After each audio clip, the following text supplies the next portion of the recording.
exhorte à prier sans cesse. En effet, le diable tient la majeure partie de l'humanité en captivité. Chapitre 6. La guerre contre l'humanité et les trois cibles. Bien-aimé, le diable est l'ennemi de Dieu et des hommes.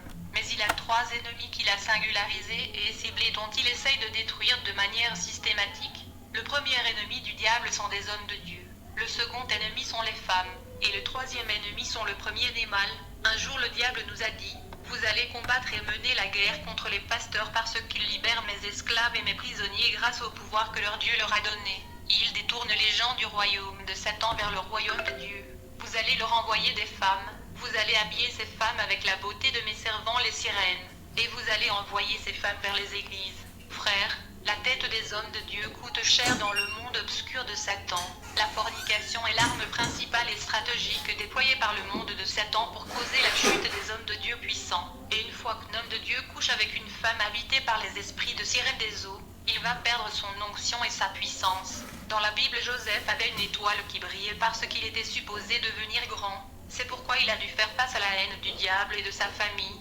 Mais la dernière tentative du diable contre Joseph était la relation sexuelle illégale. Le diable déploya la femme de Potiphar contre Joseph pour capturer son étoile, mais ce dernier échappa à l'embuscade de 7 ans de justesse. En plus de la fornication, le diable utilise l'amour de l'argent et de la cupidité pour neutraliser les hommes de Dieu. Le deuxième ennemi de Satan sont les femmes. Le diable est en guerre contre les femmes parce qu'elles ont donné naissance à Jésus-Christ.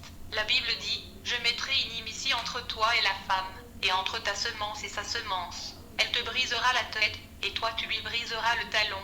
Un jour le diable m'a dit: Pierre, quand j'ai entrepris la campagne qui consistait à tuer Jésus-Christ, tous les hommes autour de lui avaient fui et se cachaient, mais ce fut les femmes qui continuèrent à le suivre. Et si les gens ont su que Jésus était revenu à la vie, c'est à cause des femmes qui sont allées annoncer la nouvelle à tout le monde. Frères, le diable attaque les étoiles et les destinées des femmes grâce au rapport sexuel illégal. C'est pourquoi beaucoup de politiciens et de célébrités ont beaucoup de femmes, afin d'utiliser leurs étoiles et leurs chances. Le diable appelle les femmes ses prophétesses. Le diable avait juré de ne jamais laisser les femmes tranquilles. Il est allé concevoir des maladies qui n'affectent que des femmes. Et dans l'occultisme, les femmes sont plus puissantes et hautement établies que les hommes. Un jour le diable me dit: dans le jardin d'Éden, Dieu parlait à Adam. Je ne pouvais pas m'approcher d'Adam. Et tant que je ne pouvais pas parler directement à Adam, j'ai parlé à la femme et elle m'a écouté. Depuis lors, la femme m'a toujours écouté. J'ai essayé de venir contre Adam, mais je ne pouvais rien faire contre lui. Mais c'était grâce à la femme que j'ai réussi à capturer Adam. Le diable me dit: Pierre, mon sort est le lac de feu et du soufre. Mais je vais au lac de feu et de soufre avec les femmes et elles seront majoritaires. Bien-aimés, les femmes ont plus de valeur que l'or, et Dieu peut utiliser les femmes si elles se rendent disponibles. Et Dieu écoute la prière de femmes plus facilement que celle des hommes.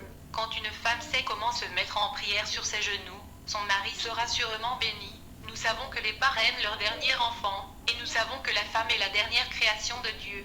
Il y a un pouvoir que Dieu a placé sur la femme qui n'est pas chez les hommes. Finalement, le troisième ennemi de Satan sont les enfants premiers-nés mâles.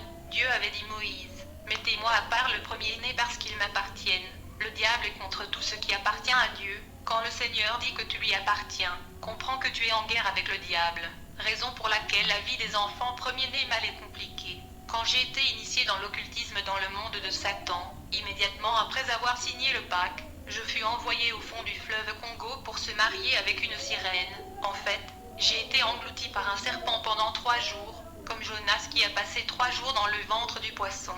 Plus tard, le serpent m'a vomi sous le fleuve Congo, dans le royaume de Sirène. J'ai passé 3 jours dans cette civilisation aquatique. Quand je suis arrivé dans le royaume des sirènes sous le fleuve Congo, je me suis marié à une sirène. Quelques années plus tard, nous avons eu 4 enfants, 2 garçons et 2 filles. Ils sont toujours en vie aujourd'hui sous le fleuve Congo, mais je ne fais plus partie de ce monde de sirènes.